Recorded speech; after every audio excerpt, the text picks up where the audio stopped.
Hi, this is Shira Goldberg. Thanks for tuning in to the Addiction Show. Really happy I have someone who's really close to me in geography, actually.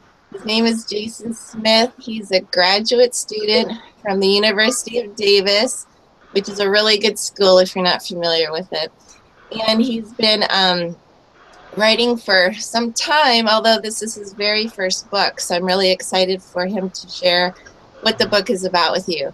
It's such an exciting story that you would think it was made up, but it's actually true. This is based on his memoir. So he's pretty widely known internationally. His pieces have been translated into different languages. And through all of this, oh, and he was just in LA for some time, doing some promotions for the book. It's fantastic. So Jason Smith, you are really close to me, and I'm really happy about that. So welcome to the show. Oh, thank you. Thank you for having me. And one quick correction: I graduated from UC Davis, but I'm not a graduate student. I don't want to. Oh, I'm sorry. I am. So I said that is by default. I'm always saying that. Yeah. And I hope you don't think that. I hope somebody doesn't. It's kind of, but I mean, I guess, yeah, it is a little bit of a crazy adventure. I can't believe, number one, that it's real, but I believe it. But I can't believe that you survived all of this. So tell us about the, give us some background. Like, how did you decide, hey, I want to write a book? Because I hear a lot of people say that. I've said that 100 times. I'm going to write a memoir one day, but you actually did it. You know, I didn't set out to write a memoir. It kind of just happened. I didn't write the book in order. And so it sort of started by writing about certain events in my mind that stand out, as some of them fairly traumatic or some of them disturbing. And I found that writing about them sort of released a lot of the energy that I was holding in. And I started writing at about a year and a half clean. And so what happened was I devoted, let me back up a little bit. Before the memoir came an investigative piece that I wrote in the Auburn Journal called Heroin in the Foothills, which was basically my response to the heroin epidemic that's happening in my little town where I live and that nobody was talking about. And so I pitched it with no writing experience, no writing background outside of my degree in history to the newspaper, and they let me run with it. And they gave me a 3-part series. And that sort of triggered something inside of me that wanted to continue to keep writing. And as I did, I wrote I wrote about 2 or 3, I don't want to call them short stories because they're 6,000, 7,000 words long, that caught the attention of the publisher that I eventually went with, who contacted me and said, hey, would you be interested in doing a memoir? So it was sort of their idea first. You know, it took me probably about 6 months of straight writing to finish and to string together, and then you know, about 6 months post, you know, after it was written, sort of in the production phase of it, and I guess the publication phase of it. It's really, it sounds like a real endeavor to write a book. And not only write a book, but in the recovery realm, you're really delving deep into some traumatic, like you touched on, past events. And did that stir anything up in you, that, like, post-traumatic stress disorder kind of stuff?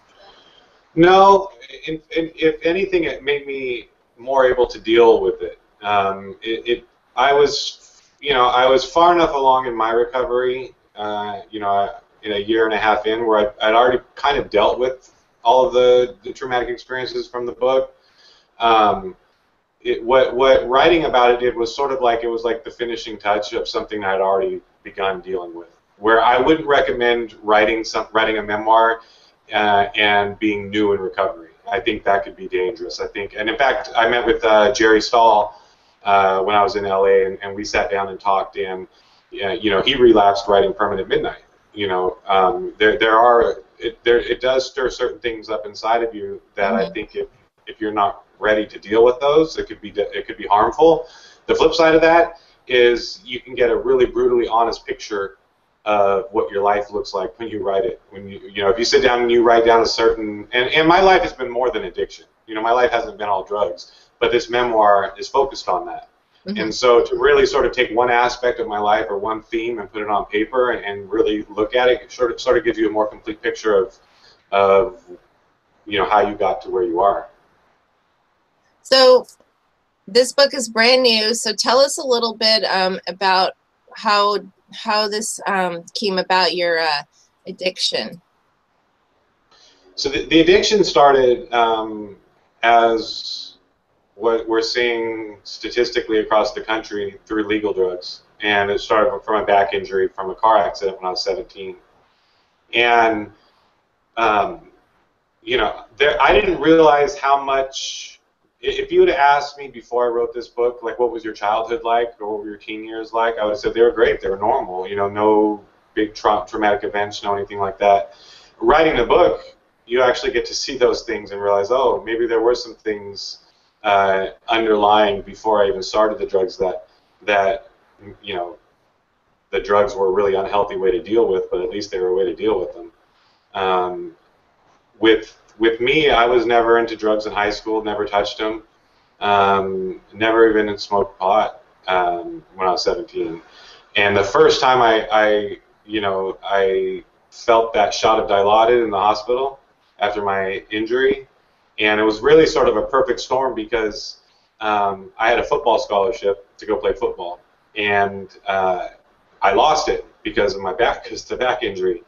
And so the football growing up was the one thing I could look to as a future. It was the one thing I could look to that I was good at, that I excelled in. And then so the injury sort of took that away at the precise moment it introduced narcotics into my life. I mean, the two happened simultaneously, and so it was a perfect match. And so to lose you know, the ability to play football in combination with something that made it all bearable was what sort of set me on my journey. Now, I can't use that as an excuse of why I kept using. I kept using because I really liked the way it felt. I mean, that's one thing. People always gloss over that part when they say, "Why did you use drugs?" "Oh, you know, my parents, you know, this or this," or, you know, they always go into like the underlying trauma, but we forget the fact that the drugs feel really good. Like they feel amazing in the beginning, and so that's what kept me going. Was they kept me feeling amazing, until of course they didn't.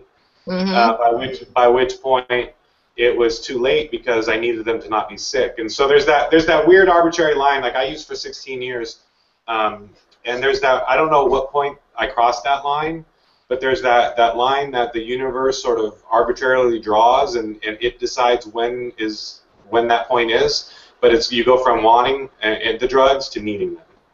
And I can remember very well in college being able to pick them up and put them down, or running out and just going without them. Like, going without drugs wasn't that big of a deal. Whereas fast forward 2 or 3 years from then, I needed them to not be sick, and I would do anything. I would hurt you. I would steal from you. I would lie to you. I would manipulate. I'd do whatever I had to do to not be sick. And so, you know, the drugs feel good, and so I'm not going to minimize the effect that had on the evolution of my addiction in the beginning, especially. But you know, then you cross that line, and for me, once that line was crossed, there was no escaping it. You know, I tried. I really did try to outrun it. I mean, I kept moving to different countries and getting these amazing jobs in these, you know, in Italy or in Prague or in Shanghai, and every single time it would collapse in like epic fashion. You know, because when you know how it is when you're an addict or when you're an alcoholic, when you go out, especially toward the end, you go out like it's a scene.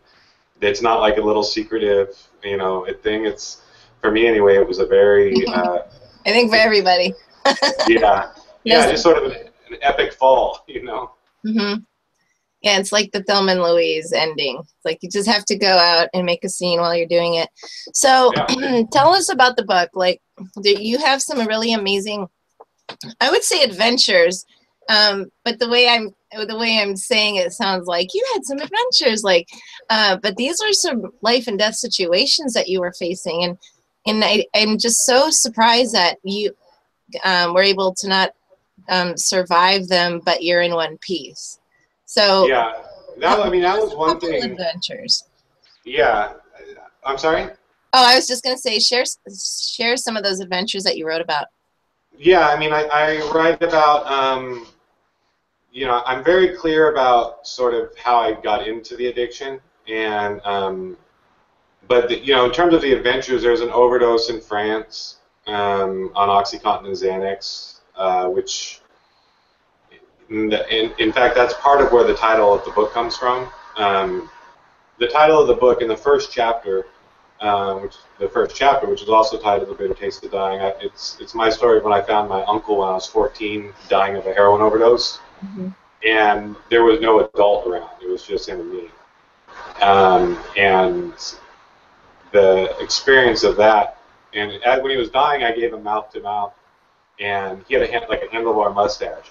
And so when he started foaming out of the mouth, like it got caught up in his mustache, and so I'm trying to give him mouth to mouth, and I'll never forget that taste of somebody dying. Like it's a unique taste, and I think I describe it in the book as sort of gritty and bitter, and it's something that you can't really unremember. You can never, you know, unlearn that taste. If you fast forward to me in France when I overdosed on the OxyContin and the Xanax, as I was laying there at a cafe of all places, because that's where I just had stumbled. I mean, I kind of roamed through streets of Nice, France, like a zombie until I collapsed at this cafe. And as I was dying, I could taste that taste again. It was that same bitter taste that I tasted on my uncle's mouth when I was 14. And so I was lucky that the paramedics showed up as soon as they did. I woke up in the hospital, but it's that taste, and so that's where the title of the book comes from, "The Bitter Taste of Dying," is because it sort of came full circle that afternoon. You know, but I mean, there's other adventures. There's the story of me in Shanghai working for. I don't think I'm legally allowed to say the name of the company I was working for, but I said it in the other. I'll say it in this one. It's a very magical place, and it's a very large corporation. They own a lot. They have very powerful lawyers. That's why my publisher's lawyers said they made me change the original chapter title. But when I'm working for them, that whole scene there is so absurd that it makes for a good adventure. And that's really where a lot of like for people who are in addiction or in recovery, like my stories themselves, in terms of the actual using, don't sound that grandiose. You know, I was a drug addict using drugs. You know, there's nothing there that's, I think, out of the norm. I don't think I used more than everybody else. I don't think I used stronger than everybody else. I used like everybody else. I think what makes my story unique is sort of the locations. Yeah. And the lengths I was willing to go to, you know, that and I, you know, it's the lengths I was willing to go to try to outrun my addiction, and how I failed every single time. And I didn't just fail, but I failed miserably every single time. So I think that's, you know, the book is adventurous, and that's okay to describe them as adventurous because they are. I took my goal in it with the memoir was to sort of change. I didn't want to write a story about my life. I didn't want to write it chronologically and just start and finish. I felt like it was more. It was easier for me to describe where I was at in my life with my addiction by describing a one day or one event in that time period, and really go in depth of what I was feeling and what happened, as opposed to try to tell an elongated version of that over a period of time. So, you know, we'll see if it works, but you know, that was kind of my thinking on that. Well, I like on the back of the book it says that you talk about that you're explaining the depravity and desperation required to maintain a drug habit, and I really thought that was so appropriate. Yeah. I mean, the nuances aside, it says what it is. It is depravity. You do things that are out of alignment with your character, things you never thought you would do. And not only do you do them once, you keep doing them over and over. And it's like it seems to get easier, or you can be more in denial about it. But all of that aside, you keep doing it, and it just keeps getting worse. And I really like that you took certain aspects of your journey and really wrote specifics about them, because it not only does it make for a really good story, like there's this one book I read by Terry McMillan like 20 years ago, and I said, this should be a movie. And it was, and that movie was called How Stella Got Her Groove Back. So, and that's what I thought when I read your book. I was like, this is amazing. This really should be a movie. Not could be a movie, but it should be a movie. And I love the hands. I mean, this is just, it's such a gritty, look at this. It's such a gritty but professionally done cover. I'm very impressed with the cover. I know I've mentioned that to you many times, but yeah, thank you. Yeah, the cover, and I can't pronounce the girl's name who did it. I think it's on the back of the book. But yeah, she did a fantastic job on that, and she worked with me. I mean, the publisher created a cover that I wasn't too fond of. And I didn't really feel like it captured the book, and so I got permission to do my own cover, and that was what she and I were able to come up with. So yeah, I was really happy with it, with the coloring, with all of it. She did a knockout job on that. I was really happy. Yeah, it's and I love the prescription. I mean, for such a limited, it's such a poetic cover. Really, yeah, I mean, sometimes you can tell more by saying less. Absolutely. And so it was I wanted space. I wanted there to be spacing on it. I didn't want it to be too flashy on the font, and I didn't want there to be a subtitle. So if I'm not going to have a subtitle on a book, then I have to be able to communicate what I would communicate in a subtitle through the picture. And so, a subtitle for a book like this would be something along the lines of like, a journey through prescription drug hell, whatever. I don't have that subtitle, so I have to communicate that message through the picture, and that's where I think it came out really well. Is you know from looking at the cover of the book what it's about. So this book is really hot off the press. This just came out this year. Yeah, it came out a few weeks ago, July 6th. Oh, 2 weeks ago? Yeah. Oh, I didn't realize that. And I have a copy. I have my own copy. You do have a copy. From the author. Yeah, there you go. Don't worry. Did you get a signed copy? No, you didn't sign it. Oh. I can't believe it, but we're close enough. I'll run into you, make you sign it. Yeah, I'm sure it has. So you were talking about you live in a little town in Northern California. And so do I. They're not the same town, but we're pretty close. We're about an hour and a half, I think, apart. Yes. Yeah. So there's drug problems here. Our big thing is meth. You were talking about heroin in Auburn. So we are really in the middle. Like, I'm physically in the middle of meth. It's something that we don't talk about. You don't see that in our little local newspaper. But what we really focus on is, like, you painted your business door the wrong shade of pink, and it's not the historical pink. So I don't know where they're thinking as far as, if we don't talk about it, maybe we won't have to admit that it's a problem. So how's Auburn in that respect? Horrible. So this story, I wrote that series. It was a 3-part series, and it really sort of it went, I guess you could say, local viral. Like it got 30% increase on rack sales of newspapers that weekend. So people were talking about it, people were reading the story.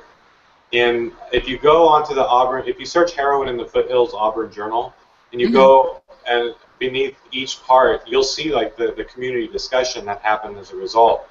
And it's so frustrating to me because that actually came out 1 year ago on the 17th.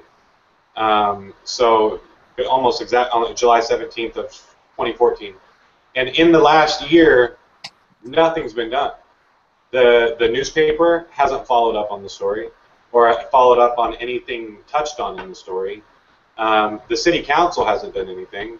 The sheriff's department, the police department, and they're not, of course, they're going to say, well, there's really not much here to see anyway, because I mean, I found a drug dealer in my story. In part one of that series, I sit down with a drug dealer in his house surrounded by heroin, and I'm interviewing him. And he's opening up to me, and because he knows I'm going to protect his identity. And so he's sort of telling me where the dope's coming from and how much and all of that. And but I was able to find a heroin dealer. It's not that difficult in this town. And but the police, the problem is, and I don't know if this is what's happening down there, is the Chamber of Commerce. They invest a lot of money in local newspapers, small newspapers, and they advertise in these small newspapers. So a small newspaper like the Auburn Journal gets a lot of their advertising from the Chamber of Commerce, who has the interest of business in mind. Mm-hmm. And so then there really becomes an ethical question of whether or not the newspaper will report on things that will make business values drop, or that will take some of the shine off a town like Auburn, an upper middle class town.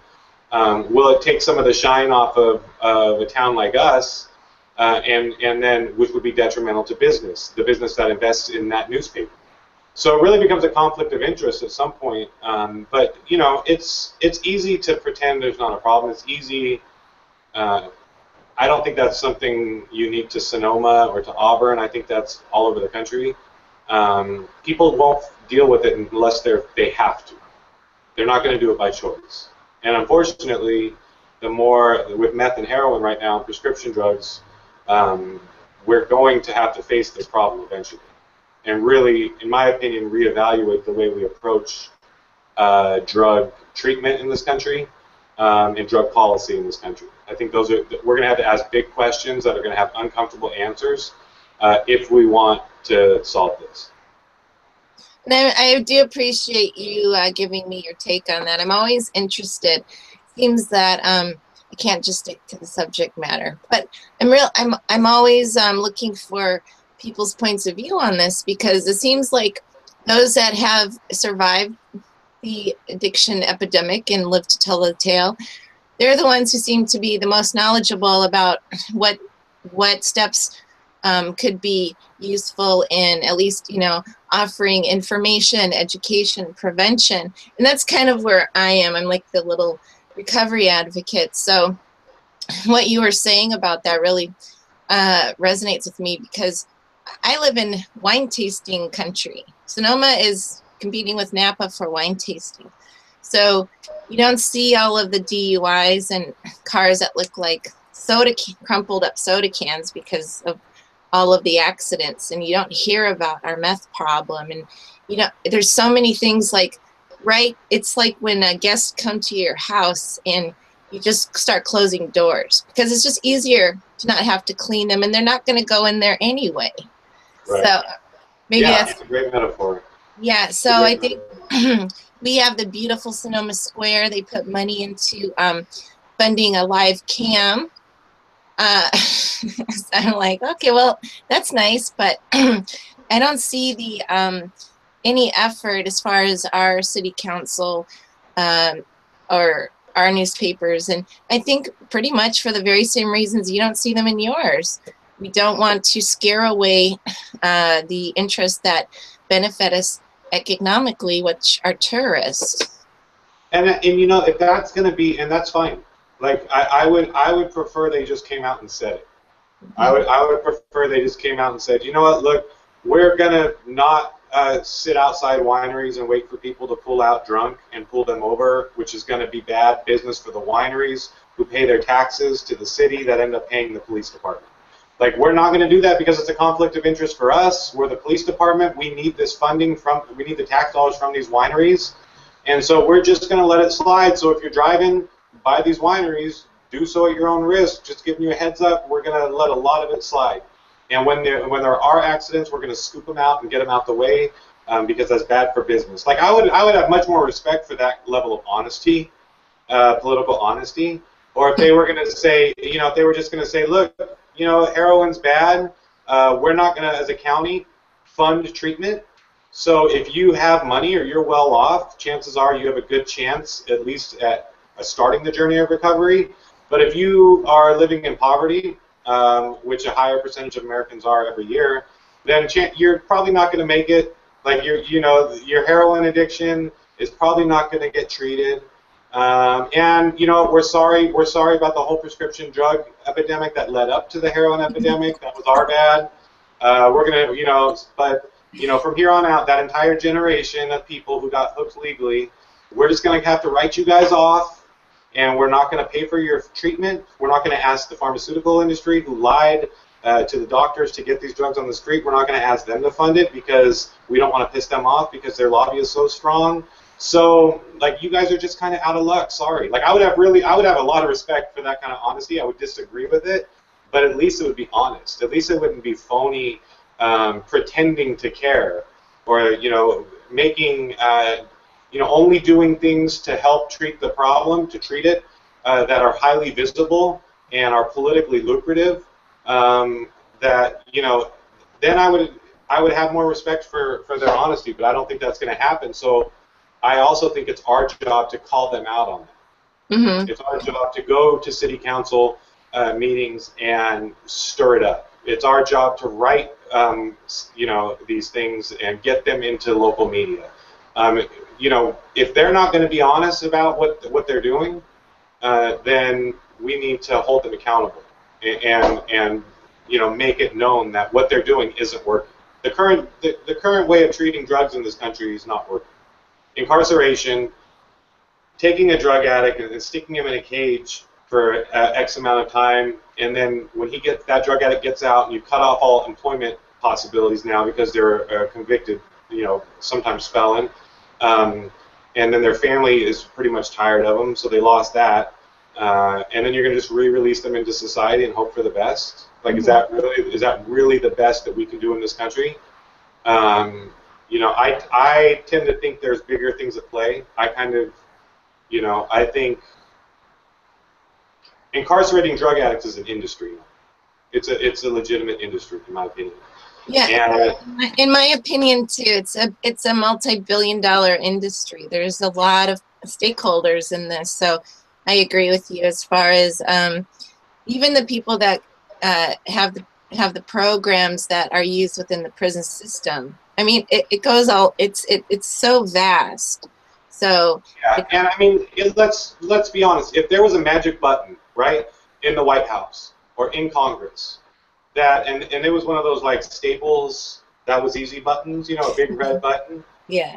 And we told the government, we said, look, all you have to do is push that button, and it's a magic button, and it's going to eradicate addiction in this country. Okay, that's all you have to do is push it, and it will eradicate addiction. There will be no more addiction in the United States. Would they push it? How could they? I mean, if we have 70% of all federal inmates who are in there on drug charges and half of state and county inmates that are in there on drug charges, that means 70% of the correctional officers in the federal prison system would be unemployed. 50% would be unemployed. 50%, that's 50% of the judges, of the bailiffs, of the lawyers, of the correctional officers, of the police officers, of the clerks. 50% would be unemployed overnight. So could they push it? I don't think they could, because now there's a system dependent upon there being addicts to incarcerate. And I mean, that's the bad news. Like, they're not going to do it for us. The government is not going to fix this problem for us. It's not in their best interest to. There's too many federal and state employees that depend on the addiction to exist. That's the bad news. The good news is we don't need that. Like, I don't think we need the government to do it for us, and I think I think collectively, people like you and me and anybody in recovery, anybody who has an opinion on any of this, there has to be a spot eventually to centralize our support and our voice.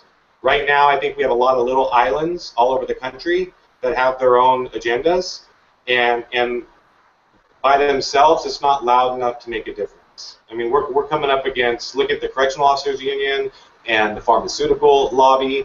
That's a huge, that's a big opponent. But collectively, I think we got a shot. And collectively, I think we don't need the government. I think, but I don't know, maybe I'm just naive. I don't know, but I don't think the government's going to solve it for us, and I don't think it's in their best interest to solve it. I don't think it's in our best interest for them to solve it either. I mean, like, we have the numbers. Sam's is always saying, we always go by that one number. 23.5 million of us are in recovery. And then I've heard, that many at least are in active addiction. That's a lot of people. I mean, if we could get our act together and have a collective voice, I think we could be a powerful force. That's a huge body of people that can vote and can help direct where we're going. But it's nothing if they're not collected into, if it's not collected. It's nothing if it's scattered. Mm-hmm. If you've got 24 million people, but they're in 24 million different places, nobody's going to hear them. Even if they're saying the same thing, nobody's going to hear them. One person is just going to be one person, no matter what their message is. That's what makes the lobby so strong. That's what makes the union so strong, is they're collective.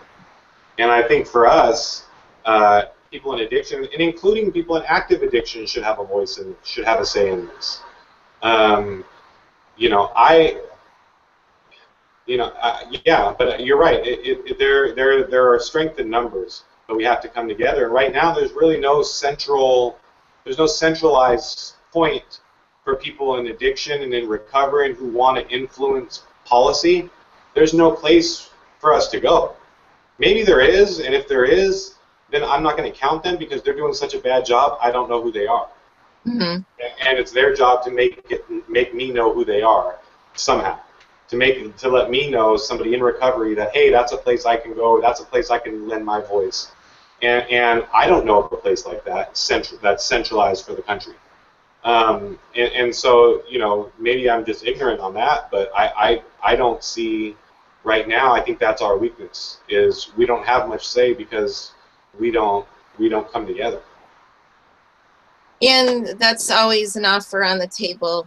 Sounds like you're willing to jump on that, and I am too. But you're right, we don't have a unified voice. We're really sporadic, and we're really, I think it just is representative of any group of people. We're really divisive instead of collaborative, and that's to our own detriment. So anybody who's listening to that, let's work together, shall we? So, yeah, and there is that, you see with 12-step programs, where, God forbid you mention drugs in an AA meeting, or some NA meetings, God forbid they don't want crossover, right? They have a singleness of purpose.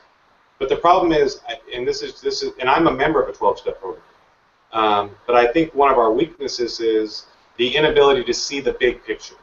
That the singleness of purpose, if you focus just on one thing, if you take it down to its most basic form, yeah, maybe singleness of purpose means alcohol, or it means just drugs. But if you look bigger than that, it means addiction. And that, to me, it doesn't matter what you're addicted to. If you're an addict, you're an addict. But I think when we go into it, if we came into recovery through a 12-step program, sometimes we're learned divisiveness from the outset. Their exclusivity. There's, well, this is us and that's them, and that's our mentality going in. So as we grow in recovery, we keep that mentality. And I think it's detrimental, because then when we get to like what you and I are talking about, a centralized voice to sway public policy, we're built on a foundation of divisiveness as opposed to collaboration. And so I think that makes it difficult to get anything done. And I'm not saying we abandon all that. I mean, the different programs have their traditions, and I'll respect that. but I think we have to be able to look at something much bigger than just what's in our little room. Here, here. I am with you. Well, where can we check this book out and keep in touch with you? Yeah, on my website, authorjasonsmith.com. You can get signed copies there, and Oh, really? I guess it's yeah, all. yeah. Or you can order them off of you can order copies off of Amazon, but it won't be signed. So if you order from the website, it's the same price, but you can get it signed. On Amazon, Bitter Taste of Dying, it's available in Kindle, paperback, hardcover, and then it's also on iBooks. So any of those, if you just search The Bitter Taste of Dying, it should come up. If you go to my website, you can see some of my other stuff that's not in the book. And so you can kind of get a more complete picture of my writing. Well, I really have enjoyed you, and you have such a incredible story, but also a really important voice, I think, in the recovery community. And you are a wonderful representation of what I see every day as someone in recovery myself. This is not a disposable population. With help, we can all do well for ourselves and contribute in the world on a scale that we were talking about. I'm always talking about collaboration throughout the nation, and it sounds like we have a pretty decent representation here in Northern California, thanks to you. So really happy about that. Well, thank you so much for having me on, and if yeah, I hope you enjoy the book. I hope and your viewers enjoy the book. If nothing else, I hope it's a good story. It's an amazing inspiration. It just shows if you really, people can change, people can grow, and I think we lose sight of that sometimes. So thanks so much for being on the Addiction Show, Jason. So check him out, authorjasonsmith.com. Contact him, tell him that you saw him on the Addiction Show, and order a copy of The Bitter Taste of Dying. Thank you. See you next time. Thank you.